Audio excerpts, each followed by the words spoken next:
नागपूर शहर गुन्हे शाखेच्या युनिट क्रमांक 3 ने हुडकेश्वर पोलीस ठाणे हद्दीतील वायर चोरीचा गुन्हा उघडकीस आणत एका आरोपीला अटक केली आहे।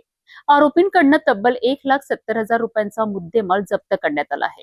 नागपूर शहर गुन्हे शाखेच्या युनिट क्रमांक 3 ने हुडकेश्वर पोलीस ठाणे हद्दीतील वायर चोरीच्या गुन्ह्याचा यशस्वी छडा लावत एका आरोपीला अटक केली आहे। हुडकेश्वर पोलीस ठाण्यात गुन्हा क्रमांक 635/2026 अंतर्गत भारतीय न्याय संहितेच्या कलम 305 अ आणि 331(4) अन्वये गुन्हा दाखल करण्यात आला होता।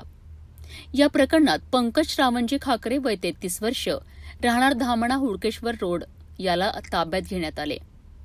तपासादरम्यान आरोपीकडून चोरीस गेलेले 22 वायर बंडल अंदाजे 80,000 रुपये किमतीचे तसेच गुन्ह्यात वापरण्यात आलेली ज्युपिटर दुचाकी क्रमांक MH 31GC 5186 किंमत अंदाजे 90,000 रुपये असा एकूण 1,70,000 रुपयांचा मुद्देमाल जप्त करण्यात आलाय।